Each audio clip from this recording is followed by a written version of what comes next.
Hello everyone, नमस्कार। मैं मनोज कुमार स्वागत करता हूं आपका आपके यूट्यूब चैनल विद्यार्थी एजुकेशन अड्डा पर। जैसा कि हम पेट के टॉपिक में पढ़ रहे हैं संविधान, तो आज हम संविधान के महत्वपूर्ण जितने भी अनुच्छेद हैं जहां से भी क्वेश्चन पूछा जाता है उन सभी को हम आज समाप्त करते हैं और देखते हैं कहाँ से क्वेश्चन पूछा जाता है और क्या क्वेश्चन पूछा जाता है। तो इसमें वही अनुच्छेद लिए गए हैं जहाँ से बार बार क्वेश्चन आयोग रिपीट करता है। आप इन्हीं में से ये हमने अनुच्छेद लिख रखे हैं और देखते हैं किस अनुच्छेद में क्या पढ़ा है, क्या लिखा हुआ है। ठीक है, तो अगर आपने अभी वीडियो को लाइक नहीं किया है तो वीडियो को एक लाइक कर दीजिए और कमेंट सेक्शन में वीडियो आपको कैसा लगेगा वो लास्ट में आप लिख दीजिएगा। तो हाँ, अगर आपने वीडियो अभी तक लाइक नहीं किया तो लाइक कर सकते हैं। वीडियो को हमें आपके लाइक से मोटिवेशन मिलता है और वीडियो को अच्छा कंटेंट प्रोवाइड करने की जो है इच्छा ज़्यादा होती है। तो ठीक है, तो आइए देखते हैं हमने यहाँ पर जो भी लिए गए हैं प्रश्न वो सब हम देखते हैं और देखते हैं कौन सा अनुच्छेद ज़्यादा पूछा गया है उसी को हम इसमें ले रहे हैं। ठीक है, तो वीडियो को बिना स्किप किए आप देख सकते हैं जिससे कि आपका संविधान से कोई भी क्वेश्चन नहीं छूटेगा। अगर पूछेगा तो इन्हीं अनुच्छेदों में से ही आपसे पूछा जाएगा, इससे बाहर नहीं पूछा जाएगा।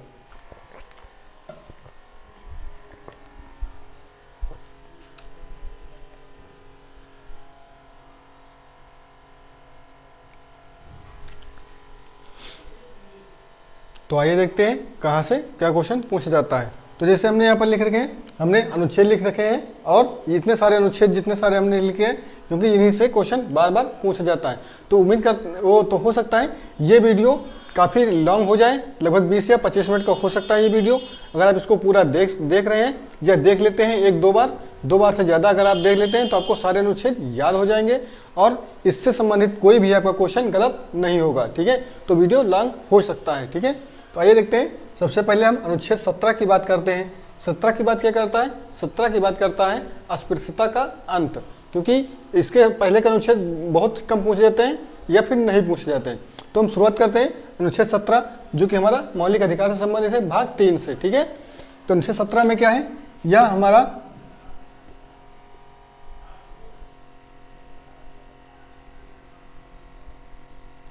अनुच्छेद 17 क्या कहता है? छुआछूत प्रतिबंधित है। ठीक है, आप किसी के साथ छुआछूत में भेदभाव नहीं कर सकते हैं। ठीक है, उसके बाद देखते हैं अनुच्छेद 18। अनुच्छेद 18 कहता है कि सभी प्रकार की उपाधियों का अंत कर दिया गया है। ठीक है, तो जितनी भी उपाधियां, जैसे महात्मा गांधी जी को क्या कहा जाता है? तो महात्मा गांधी को बापूजी कहा जाता है, तो उस उपाधि का अंत कर दिया गया। उसके बाद कोई भी व्यक्ति किसी भी व्यक्ति को कोई उपाधि नहीं दे सकता है। अगर वह देता है तो वह पर्सनली होगा, ना कि पूरे देश को मानना पड़ेगा। जैसे सुभाष चंद्र बोस को क्या कहते हैं? नेताजी कहते हैं, तो नेताजी उनकी उपाधि हो गई। तो इस प्रकार आप किसी भी व्यक्ति को कोई उपाधि नहीं दे सकते हैं जो कि हमेशा चलती रहेगी। और राष्ट्रपति के द्वारा जो भी उपाधियाँ दी जाती हैं, जैसे परमवीर चक्र विजेता जो भी होते हैं, उनको जो उपाधि देती है उनको छोड़ करके बाकी आप किसी भी उपाधि को धारण नहीं कर सकते हैं। ठीक है, तो अनुच्छेद 18 उपाधियों का अंत करता है। अनुच्छेद 18 उपाधियों का अंत। अनुच्छेद 18 के द्वारा समस्त प्रकार की उपाधियों का अंत कर दिया गया है। अब कोई भी व्यक्ति किसी को कोई उपाधि नहीं दे सकता है। ठीक है, बात करें अनुच्छेद 19 की, तो यह अभिव्यक्ति की आजादी को वाक एवं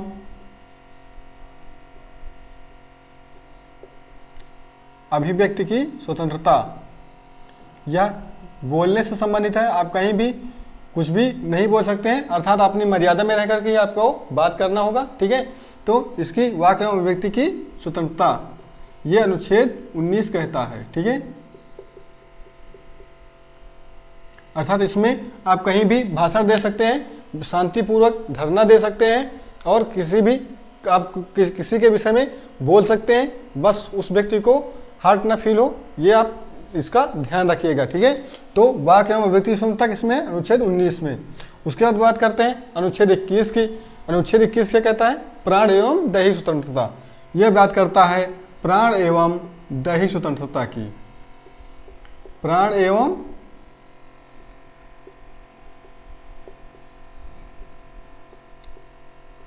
दैहिक स्वतंत्रता की बात करता है, अर्थात किसी भी परिस्थिति में आपको प्राण और अपनी देह शरीर की रक्षा के लिए तत्पर रहना होगा।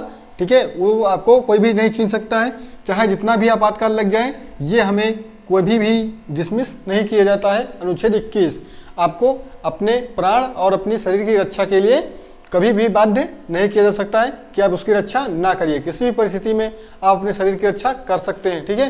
तो प्राण एवं देह की स्वतंत्रता किसमें है? अनुच्छेद 21 में। अगर बात करें अनुच्छेद 23 की, तो यह मानवाधिकारों के उल्लंघन की बात करता है, अर्थात मानवाधिकारों का उल्लंघन आप नहीं कर सकते हैं। कहने का मतलब है कि आप यहाँ पर मानव व्यापार या देह व्यापार नहीं कर सकते हैं। मानव व्यापार और बलात् श्रम नहीं करवा सकते, किसी से आप जबरदस्ती काम नहीं करवा सकते हैं, ठीक है। तो यह कहता है अनुच्छेद 23, मानव व्यापार और बलात् श्रम पर रोक लगाता है। अनुच्छेद 23 की बात अगर करें तो आप किसी भी व्यक्ति को बिक्री नहीं कर सकते हैं कि वो आपके यहाँ नौकरी करता है तो उसको आप बेच सकते हैं, ठीक है। तो बेच नहीं सकते हैं, और ना ही आप किसी भी व्यक्ति से जबरदस्ती काम करवा सकते हैं, ठीक है। अगर व्यक्ति का मन करता है तब आपसे काम करेगा तो आपको पारितोषिक देना पड़ेगा, ठीक है। तो ये अनुच्छेद 23 के अंतर्गत है। बात करें अनुच्छेद 24 की, तो बाल श्रम निषेध की बात करता है। अनुच्छेद 24 क्या करता है? बाल श्रम निषेध की बात करता है, अर्थात 14 वर्ष से कम आयु के बालक जो है वो जोखिम भरे कामों को नहीं कर सकते हैं। खादानों में, कारखानों में जो भी जोखिम भरे काम है वो 14 वर्ष से कम के बालक काम नहीं कर सकते हैं वहाँ पर, अर्थात बाल श्रम का निषेध है। जोखिम भरे कामों को नहीं कर सकते हैं, ठीक है। जोखिम भरे काम निषेध, ठीक है। उसके बाद बात करें अनुच्छेद 25 की, तो अनुच्छेद 25 कहता है कि किसी भी धर्म को आप मानने आचरण करने की स्वतंत्रता, अर्थात कहने का मतलब है किसी भी धर्म को मानने और उस धर्म से संबंधित आचरण करने की स्वतंत्रता आपको दी गई है अपने अनुच्छेद 25 में, ठीक है। उसके बाद बात करें अनुच्छेद 29 की, तो यह क्या रहता है? अल्पसंख्यक वर्गों के हितों का संरक्षण। तो अनुच्छेद 29 की अगर बात करें तो यह आता है अल्पसंख्यक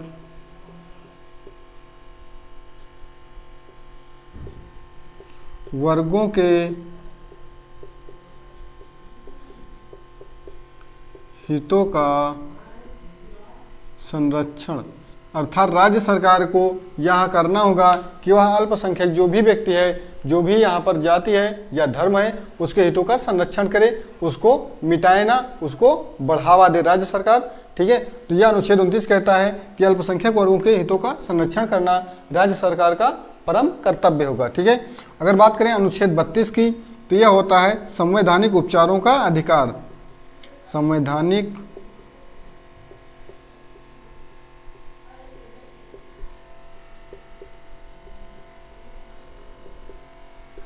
उपचारों का अधिकार, अर्थात कोई भी इस संवैधानिक उपचारों के अधिकार में जो है उच्च न्यायालय और उच्चतम न्यायालय संज्ञान लेता है। वह 5 प्रकार की रिट जारी करता है जिससे कि वह देश राज्य में शासन अनुशासन को बनाए रखे, कोई भी अधिकारी उसका गलत फायदा ना उठा ले, कोई भी अधिकारी गलत काम ना करे, या उसके स्थान पर जो योग्य है उसको उसी के स्थान पर रहने दे।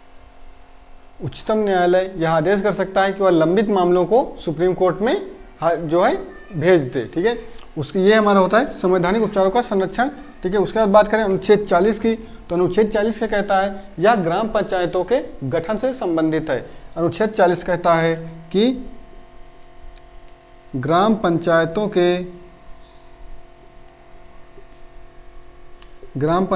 का गठन। अनुच्छेद 40 बात करता है ग्राम पंचायतों के गठन से कि प्रत्येक राज्य में उसके जो त्रिस्तरीय पंचायत समिति है, उसमें त्रिस्तरीय पंचायत समिति का जो सबसे निम्नतम स्तर है ग्राम पंचायत, उसका गठन प्रत्येक राज्य अपने यहाँ करेगा। बात करें अनुच्छेद 44 की, तो यह समान सिविल संहिता की बात करता है। समान सिविल संहिता क्या होता है? तो बहुत सभी लोग लगभग जानते होंगे कि एक देश एक कानून के हिसाब से चलना समान सिविल संहिता कहलाता है।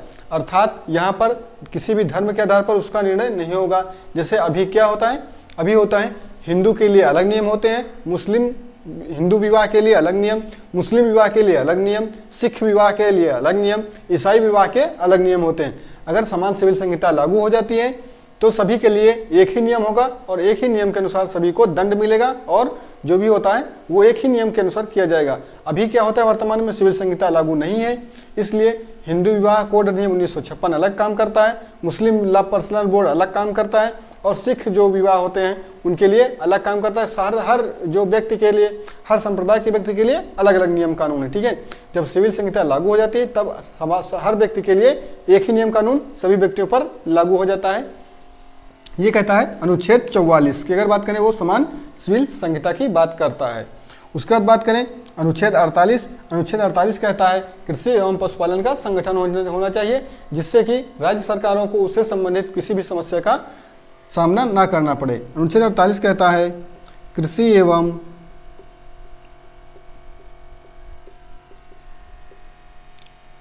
पशुपालन संगठन या कृषि एवं पशुपालन से संबंधित संगठन बनाने की व्यवस्था करता है अनुच्छेद 48। ठीक है, अगर बात करें अनुच्छेद 50 की तो अनुच्छेद 50 जो है न्यायपालिका और कार्यपालिका में पृथक्करण को दर्शाता है।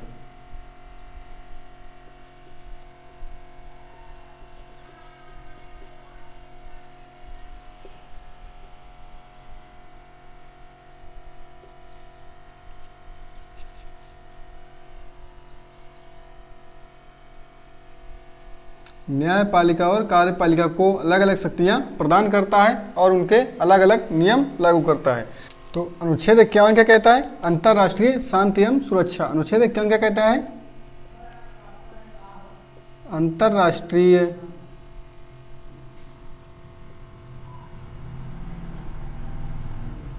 शांति एवं सुरक्षा की बात करता है। अनुच्छेद 51 की देश में अंतर्राष्ट्रीय शांति एवं सुरक्षा बनी रहे, इसलिए यह अनुच्छेद 51 होता है। तो उसके बाद बात करें अनुच्छेद 52 की तो अनुच्छेद 52 कहता है कि भारत का एक राष्ट्रपति होगा। अनुच्छेद 52 भारत का एक राष्ट्रपति होगा, ये भाग 6 में आता है। अनुच्छेद 52 क्या कहता है, भारत का एक राष्ट्रपति होगा।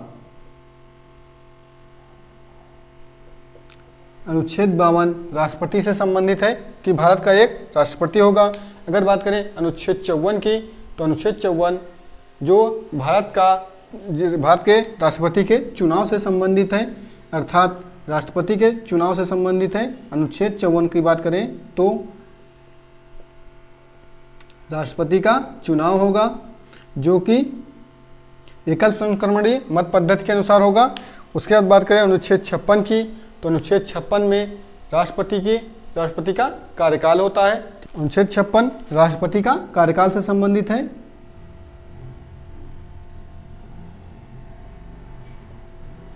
अनुच्छेद 56 में राष्ट्रपति का कार्यकाल होता है। अनुच्छेद 56 में वर्णन है राष्ट्रपति के कार्यकाल की।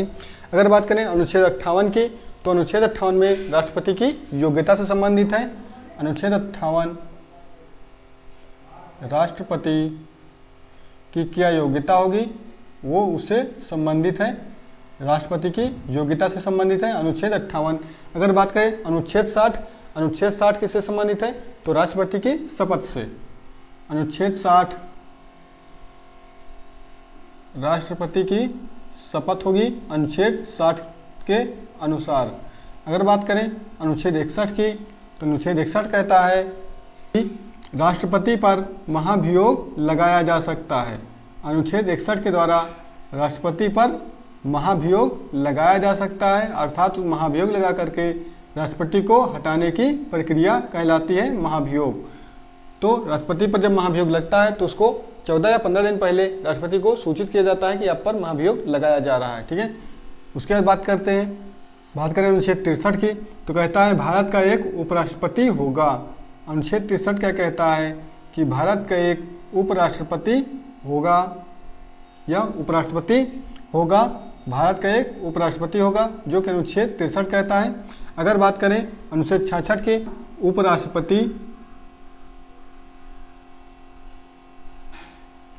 उपराष्ट्रपति का निर्वाचन किसमें है तो अनुच्छेद 66 में है उपराष्ट्रपति का निर्वाचन। अगर उपराष्ट्रपति के निर्वाचन की बात करें तो अनुच्छेद 66। अगर बात करें अनुच्छेद 72 की तो अनुच्छेद 72 में राष्ट्रपति की क्षमादान शक्ति होती है। अनुच्छेद 72 में राष्ट्रपति की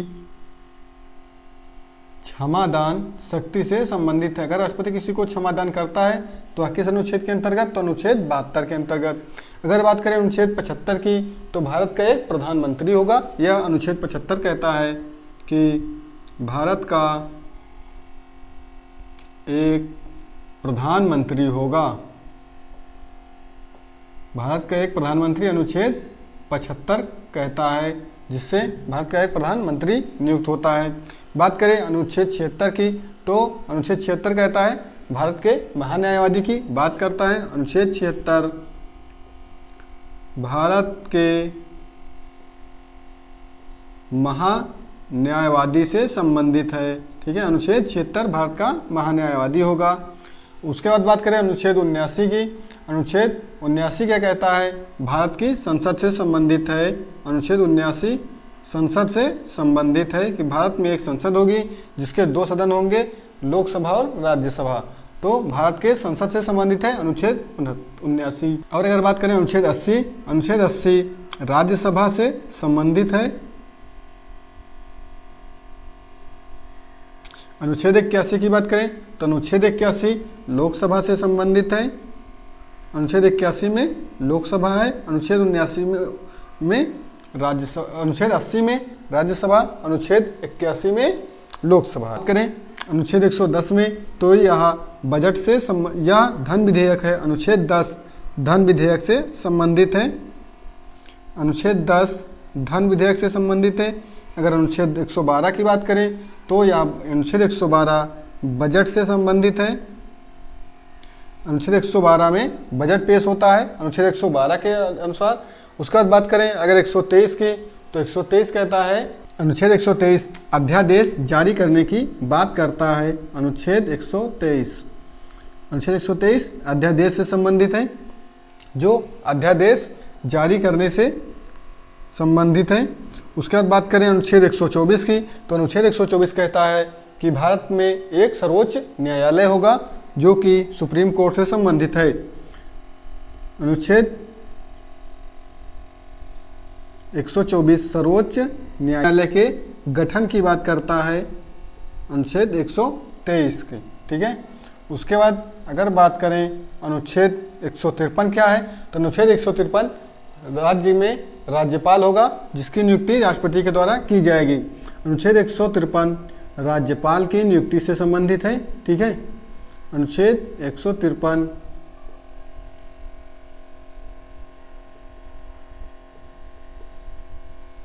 राज्यपाल की, अनुच्छेद 153 कहता है कि राज्य में एक राज्यपाल होगा। अगर अनुच्छेद 155 की बात करें तो राज्यपाल की नियुक्ति होगी अनुच्छेद 155 में, जो राष्ट्रपति के द्वारा नियुक्त किया जाएगा।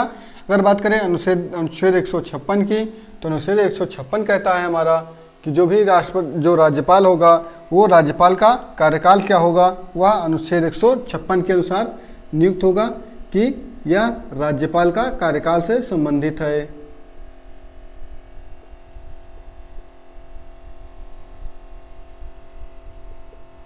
अगर बात करें अनुच्छेद 157 की तो यह संबंधित है राज्यपाल के जो योग्यता, राज्यपाल की क्या योग्यता होगी उससे संबंधित है।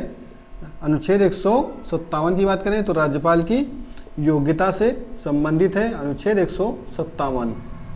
उसके बाद अनुच्छेद 159 है वह क्या कहता है, वह राज्यपाल की शपथ से संबंधित है। अनुच्छेद 159 राज्यपाल की शपथ। ठीक है, तो अनुच्छेद 159 में राज्यपाल की शपथ है। अगर बात करें 165 की तो 165 क्या कहता है, राज्य में वहाँ का महाधिवक्ता होगा। जैसे केंद्र में हमारे क्या होते हैं, केंद्र में हमारे होते हैं जो ये होते हैं महान्यायवादी, उसी प्रकार राज्य में एक महाधिवक्ता होगा जो राज्य सरकार का वकील होगा। अनुच्छेद 165 महाधिवक्ता की बात करता है जो कि राज्य का सबसे बड़ा वकील होता है। उसके बाद बात करें अनुच्छेद 214 की तो अनुच्छेद 214 जो है वह बात करता है, अनुच्छेद 214 हाई कोर्ट से संबंधित है जो कि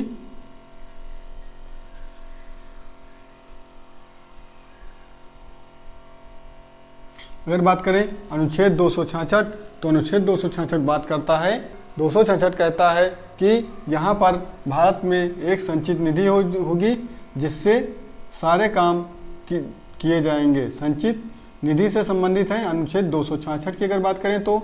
अगर बात करें अनुच्छेद 324 की, तो अनुच्छेद 324 कहता है यहाँ पर भारत में एक निर्वाचन आयोग होगा। अनुच्छेद 324 निर्वाचन आयोग की बात करता है। किसकी बात? तो अनुच्छेद 324 निर्वाचन आयोग की बात करता है। उसके बाद देखा जाए अनुच्छेद 326 से कहता है, अनुच्छेद 326 कहता है वयस्क मताधिकार से संबंधित है। अनुच्छेद 326 जो है वयस्क मताधिकार से संबंधित है और यह कहता है कि प्रत्येक 18 वर्ष का जो भी बालक होगा, जो भी होगा 18 वर्ष के बाद आप वयस्क मताधिकार के लिए वैध हो जाएंगे। अगर बात करें अनुच्छेद 343, तो यहाँ राजभाषा या मातृभाषा से संबंधित है। अनुच्छेद 343 कहता है कि राजभाषा हिंदी होगी हमारी, तो अनुच्छेद 343 राजभाषा से संबंधित है। राजभाषा या मातृभाषा, ठीक है, तो राजभाषा या मातृभाषा से संबंधित है अनुच्छेद 343। अगर बात करें अनुच्छेद 352 की, तो अनुच्छेद 352 कहता है कि जो भी सशस्त्र विद्रोह हैं या बाह्य आक्रमण हैं उनसे आपातकाल लगाया जा सकता है।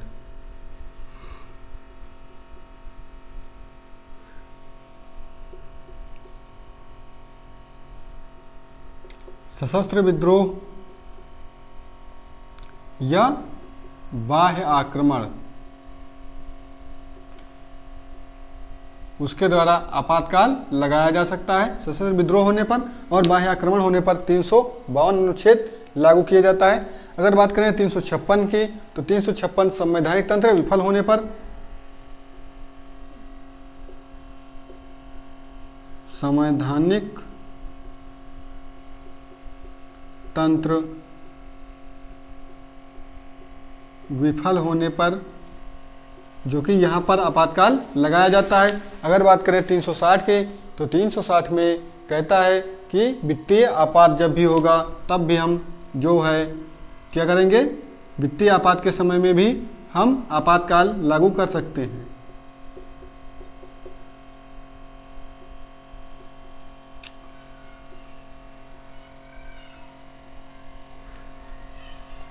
अनुच्छेद 360 जो है वो वित्तीय आपात की बात करता है। अनुच्छेद 352 राष्ट्रपति शासन, सशस्त्र विद्रोह बाह्य आक्रमण होने पर राष्ट्रपति शासन, और इन तीनों की अगर बात करें तो तीनों राष्ट्रपति शासन की ही बात करते हैं, लेकिन इसमें कुछ फर्क है कि कब राष्ट्रपति शासन में कौन सा अनुच्छेद लगेगा। ठीक है, ये तीनों राष्ट्रपति शासन की ही बात करते हैं। अगर बात करें 368 की, तो यह बात करता है संविधान में संशोधन से संबंधित है। 368 संविधान संशोधन से संबंधित है। 368 संविधान में जब भी संशोधन होता है वह 368 के अनुच्छेद के अनुसार ही संविधान में संशोधन किया जा सकता है। ठीक है, तो ये हमारे हो गए मेन जो भी है जहाँ से क्वेश्चन पूछा जाता है या पूछे जाने की संभावना है। अगर आपने संविधान में कुछ नहीं पढ़ा है, अगर कुछ भी नहीं आपने पढ़ा संविधान में, तो आप ये वीडियो आपके लिए बहुत ज़्यादा हेल्पफुल होगा, क्योंकि इसमें हमने जितने भी लिखे हुए हैं इन्हीं से क्वेश्चन पूछा गया है। इससे बाहर कोई भी क्वेश्चन संविधान से संबंधित या अनुच्छेदों से संबंधित कोई भी क्वेश्चन नहीं पूछा गया है जो कि इससे बाहर पूछा जाएगा। ठीक है, तो अब हम ये भी कहते हैं कि अब जो भी क्वेश्चन पूछे जाएंगे अनुच्छेद से संबंधित संविधान में, तो इन्हीं में से ही पूछा जाएगा। अगर आपको ये याद है तो आपको संविधान में अनुच्छेदों से संबंधित कोई भी परेशानी नहीं होगी, आपका कोई भी क्वेश्चन गलत नहीं होगा। ठीक है, तो आपने अगर संविधान में कुछ नहीं पढ़ा है और एक भी अनुच्छेद आपको नहीं याद है, तो आप ये वीडियो देख सकते हैं। आपके लिए काफ़ी ज़्यादा हेल्पफुल हुआ, क्योंकि पिछली बार पूछा गया था अनुच्छेद 110, उसके बाद पूछा गया है, एक पाली में पूछा गया था अनुच्छेद 110, दूसरी पाली में पूछा गया था अनुच्छेद 112, उसके बाद पिछले 2021 में जो पेपर हुआ था उसमें पूछ लिया गया था अनुच्छेद 18, अनुच्छेद 19 पूछ लिया गया था, और पूछा गया था हमारा जो कि ग्राम पंचायतों से के गठन से संबंधित है। ठीक है, और एक में समान सिविल संहिता। ये काफ़ी ज़्यादा पूछे जाने वाले टॉपिक जो अनुच्छेद हैं, तो ये सारे आपको याद होने चाहिए। ये 2 पूछे गए थे, फिर 18-19 पूछा गया था और 40-44 अनुच्छेद पूछा गया था। ठीक है। तो उम्मीद करता हूँ इस बार भी इन्हीं अनुच्छेदों में से ही आपसे पूछा जाएगा, इससे बाहर नहीं पूछा जाएगा, ठीक है। तो जितने भी इंपॉर्टेंट अनुच्छेद थे हमने इसमें लिख दिए हैं। तो अगर आपको ये वीडियो अच्छा लगा हो तो आप एक प्यारा सा लाइक कर दीजिएगा और कमेंट में लिख दीजिएगा कि आपको ये वीडियो कैसा लगा। बहुत से लोग हैं वीडियो देख लेते हैं पर कमेंट नहीं करते और ना ही लाइक करते हैं। तुमसे गुजारिश है कि वे वीडियो को एक लाइक दें और प्यारा सा एक कमेंट लिख दें कि उनको वीडियो एक कैसा लगा, ठीक है। फिर मिलते हैं नेक्स्ट वीडियो में नेक्स्ट टॉपिक पर। तब तक की आप देखते रहिए। अगर आपको एक बार में समझ नहीं आता है तो आप इसको दूसरी बार भी देख सकते हैं, ठीक है। आपको जितनी बार भी आपको नहीं समझ में आता है आप देख सकते हैं, तो इससे बाहर आपका अनुच्छेद नहीं आने वाला है, ठीक है। चाहे तो आप वीडियो के जो पेपर हो जाएगा उसके बाद भी देख लीजिएगा, इसी में से ही पूछा जाएगा अनुच्छेद, ठीक है। फिर मिलते हैं नेक्स्ट वीडियो में, तब तक के लिए नमस्कार।